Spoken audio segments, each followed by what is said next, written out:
எனது அன்பு அந்த தமிழில் தமிழ் பேசும் ஒரு ஆளாக எனக்கு வணக்கம். என்னென்னு சொல்லி பார்த்தீங்கன்னா, இப்போ நாங்கள் என்ன செய்கிறோம்டா, இப்போ எங்களுக்கு உள்ள நல்ல ஒற்றுமையாக தானே எல்லோரும் இருக்கிறீங்க. ஒரு சிலர் மட்டும் இப்போ நீங்கள் என்ன பொறுத்தளவில் எங்களோட என்ன வேறு ரிச்சா பாஸ்கரன் அவங்களுக்குரிய பதிவு தான் இது.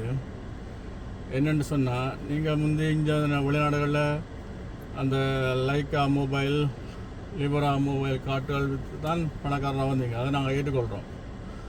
ஆனால் நீங்கள் எங்களோட இதில் இருக்க இயக்கத்துக்கிட்ட சேர்த்த காசுகள் எல்லாம் அந்த காசுகள் எல்லாம் என்ன செய்யுறீங்க? அந்த காசுகளை வச்சு தான் நீங்கள் ஒரு சொத்தில் முதலிட்டு இலங்கையில் எப்படி வசதியாக வந்திருக்கிறீங்க. நான் உங்களுக்கு எகென்ஸ்டான ஆள் இல்லை, உங்களுக்கு எகென்ஸ்டான ஆள் நான் இல்லை. நீங்கள் சொல்லியிருக்கிறீங்கள், இதெல்லாம் காட்டி கொடுக்குற மாதிரியெல்லாம் செய்திருக்கிறீங்க நிறைய விஷயங்கள்.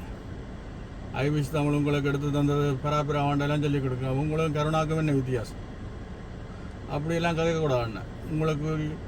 உங்களுக்கு உதவி செய்த நீங்கள் காட்டி கொடுக்கக்கூடாதுண்ணா. இப்படிலாம் என்ன சொல்கிறாண்டு. இப்போ நீங்கள் இப்படியெல்லாம் செய்கிறீங்க. உங்களுக்கு என்ன தியாதி உங்களோட தெளிவான படத்துக்களும் கூட படத்தை போட்டு வச்சுருக்கீங்க. நீங்கள் என்ன இயக்கத்தில் இருந்தீங்களா இல்லை வீரீங்களா? நீங்கள் இல்லை, அவரோட தெளிவான படத்துக்களை உங்களோட படத்தை போடுவீங்க. உங்களோட ரிச்சாயில் அங்கே ஒரு சாராய ஒன்று கிடந்து சாராய போத்தில் ஒன்று கிடந்து உங்கள் சாராய போத்தில் ஒன்று நான் எடுத்து டிக்டாக்கில் எடுத்து போட்டு விட்டுறேன். ரிச்சா வளவுக்குள் தாண்டு போட்டு விட்டுறேன். அப்போ நான் போட்டது என்னத்துக்காண்டி போட்டேன்னா, அது இப்படியான விஷயங்கள் அங்கே நடக்குது.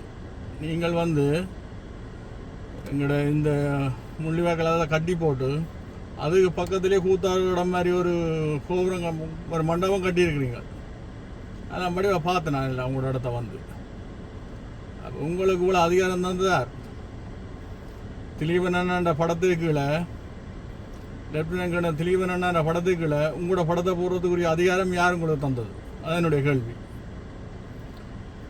இப்போ நீங்கள் அங்கே உதவி செய்கிறாண்டா உதவி செய்யலாம், வேலை வாய்ப்பை கொடுத்து உதவியும் செய்யலாம். எங்களோட மக்களுக்காக நீங்கள் அப்படி ஒன்றும் செய்யலை. நீங்கள் ஒரு வியாபாரம் தான் கூட மெயின் நேம். பிஸ்னஸ் செய்கிறீங்க. அது உங்களோட மக்கள்கிட்ட பிஸ்னஸ் செய்கிறீங்க. அவங்களே அடிமை மாதிரி குறைஞ்ச சம்பளத்துக்கு வேலையை வச்சுக்கிறீங்க. அப்படிலாம் செய்யக்கூடாதுண்ணா. அதே நம்மளாக்கெல்லாம் இங்கே வெளிநாடுகள் அப்படி தான் செய்யணும். எனக்கு ஏனண்டு விளங்கியில் அவையும் சாகத்தான் போயினோம். நானும் ஒரு நாள் சாகத்தான் போகிறேன். அந்த இருக்கிற காலங்களில் சந்தோஷமாக வாழ விடுங்க ஐயா மக்களை, ப்ளீஸ். உங்களை கும்பிட்டு மண்டடி கேட்குறேன் ஐயா. ஏன் இப்படி நடக்கிறீங்கன்னு எனக்கு விளங்கியில். இப்போ மாகாண சபை தேர்தலில் டாக்டர் அர்ஜுனா தான் முதலமைச்சர் எங்களுக்கு நல்லாவே தெரியும். அவர் வென்று கன ஆழமாச்சு, சரிதானே? அப்போ ஒரு கூட எங்களை அவருக்கு ஏதாவது மனிதர்ன்ற பட்சத்தில் தான் நீங்கள் உங்களுக்கு இலக்கை அடைய முடியும்னு அடைய முடியும். உங்களுக்கு இலக்கை அடைய முடியும். இன்னொரு குறைஞ்சபட்சம் ஒரு 10 வருஷத்துல கூட இலக்கை அடைய முடியும். அதுக்கு என்ன செய்யணும்? நீங்கள் பாடுபடணும், உழைக்க வேணும். எங்களோட மக்களுக்கு இலவசமாக நான் கொடுக்க சொல்லி குறைஞ்ச விலையில கூட சாப்பாடு சாமான் கொடுங்களேன் ஐயா, ப்ளீஸ். அவங்களும் வாழத்தானே வேணும் ஐயா. நாங்களும் எவ்வளோ நாளை கண்டிச்சோம். இப்போ நீங்கள் எவ்வளோ சொத்து பத்து வச்சுக்கிறீங்கள். நீங்கள் மனம் வச்சா தானே இந்த சமூகத்தை கட்டி எழுப்பலாம். நானும் இதில் இருந்தேன்னா தான் நான் இங்கே நாடுகளுக்கு என் உழைப்பை தான் உழைச்சி கொண்டு வரல. எனக்கு ஒரு காசுமே மிஞ்சம் இல்லை. இந்த இப்போவும் லிடிலுக்கு சாப்பாடு சாமான் போட்ட குடி கொண்டுட்டு என்ன காருக்கு விட்டு நான் அதை சாமான் கூட பண்ண மனுஷன் தனியாக போட்டால் காருக்கு என்ன இருக்கிற சொல்லி போட்டால் தனியாக தான் பிஞ்சுன்னு வரேன். என்ன கண்டபடி சாமான் எடுக்க மாட்டு தான் ஒரு பட்ஜெட் போட்டு வச்சுக்கணும். அதுக்கிற மாதிரி என்னுடைய விருப்பமான சாமான்லாம் நான் வேண்டியல. அது அவள் விரும்பி சமைக்கிற அவள் உப்பையும் தூளை நல்லா போட்டு சமைச்சா அதை நான் சாப்பிடுவோம். அப்போ என் விருப்பத்துக்கு நான் நடக்க முடியாது. எனக்கு என்ன நான் சமைச்சு என்ன பார்க்க தெரியாது எனக்கு. அதைத்தான் சொல்கிறேன் ஐயா. என்ன செய்கிறது? நாங்கள் பிறந்துட்டோம், வாழத்தானே வேணும். தமிழனா பிறந்தங்கிற தப்பா இல்லையே?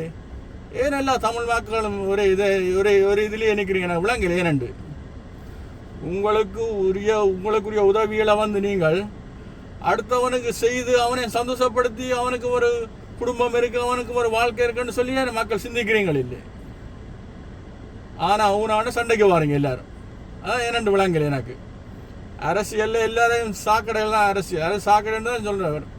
சாக்கடைக்குள்ள அதுக்குள்ள போராக்கள் அது சாக்கடையில் அது ஒரு படித்தாக்களுக்குரிய அந்த அரசியல் ஒரு படித்தாக்களுக்குரிய இதாக தான் நான் பார்க்குறேன். படித்தவன் நல்லா ஒரு பதவியை டாக்டர் பதவி அப்படியான பதவிகளில் இருக்கிறவங்களாம் அந்த அதுக்கு சரியான ஆக்கள் அரசியலுக்கு. பாமர மக்களால் எங்களை விளங்கிக் கொள்ள எது நன்மை தீமை கட்டான்னு விளங்கிக் கொள்ள இயலாது. இப்போ எங்களோட குடும்பத்தை பொறுத்தளவிலேயே வீட்டில் சமைப்பால் அப்படி இப்படி சாப்பாடு பிள்ளைகிட்டே கழுவாமல் போகிற பிள்ளைகள்லாம் அப்படியே வச்சுட்டு போடுங்கள். அப்போ அதை கழுவுறதுக்காக கழுவோன்னு வேண்டி தகப்பம் கழுவோம். சரிதானே? அப்போ தான் இந்த நாட்டு நிலைமை போய்கொண்டிருக்கு. அப்போ நீங்கள் சாப்பிட்ற சாமான்களே கழுவ பஞ்சில் அப்படி இப்படி விட்டு போகிறீங்க. ஒரு இடத்த சுத்தம் சுகாதாரமாக இருந்தால் தானே நாங்கள் ஒரு அடுத்த கட்டத்தை நோக்கி பயணிக்கலாம். இப்போ ஒரு உதாரணத்துக்கு எங்களோட குடும்பத்திலேயே இதெல்லாம் கிளீனிங் முக்கியம் எல்லாருக்கும். எங்களை நாங்கள் சுத்தம் செய்வோம். அப்போ எங்களோட சுற்றஞ்சூழல சுத்தமாக இருந்தால் தான் நாங்கள் சிறப்பாக வாழ முடியும். அது தியரி என்ன, அது காமன் சென்ஸ். அப்போ நீங்கள் எல்லாம் கழுவாக்கொள்ளலாம் வச்சுட்டு போகிறது, பாத்திரங்களை சமைச்சு போட அப்படியே விடுறது, அப்படி அடுத்த நாள் சாப்பாடை ஃப்ரிட்ஜுக்கு வச்சு சாப்பிட்றது, அதெல்லாம் சாத்தியமாகாத விஷயங்கள். அதெல்லாம் நீங்கள் அழிக்கிறீங்கள். உங்களுக்குரிய போஷாக் உணவுகளை நீங்கள் சாப்பிட்டா தான் உங்களுக்குரிய தைரியமாக நீங்கள் ஒரு 2 மணித்தேலம் வேலை செய்து உங்களோட பாட்டை பார்க்கலாம். இப்போ நீங்கள் போஷாக் உணவுகளை சாப்பிடாமல் காசுன்னு சொல்லி அதை சேர்த்து வைக்கிறது. இப்போ ஃப்ரிட்ஜுக்கு வச்சு அடுத்த நாள் சாப்பிடலாம், அது அப்படியே ஃப்ரிட்ஜுக்கு மாத கணக்கில் கிடக்கும். அதை நீ நாருக்கா போய் எடுத்துலாம் அரிஞ்சு விண்ணுக்கு எடுத்து க்ளீன் பண்ணி போடணும். அதுக்கு எனக்கு நேரம் இல்லை. அப்படி அந்த பணியை செய்கிறது யார்? அவவும் வேலைக்கு போகிறான், நானும் வேலைக்கு போகிறேன். அப்போ பிள்ளைகளை என்ன பட்டினி டாக்குறதா? அதான் முறை. மக்களை சிந்தியுங்கள், செயற்படுங்கள். நன்றி, வணக்கம்.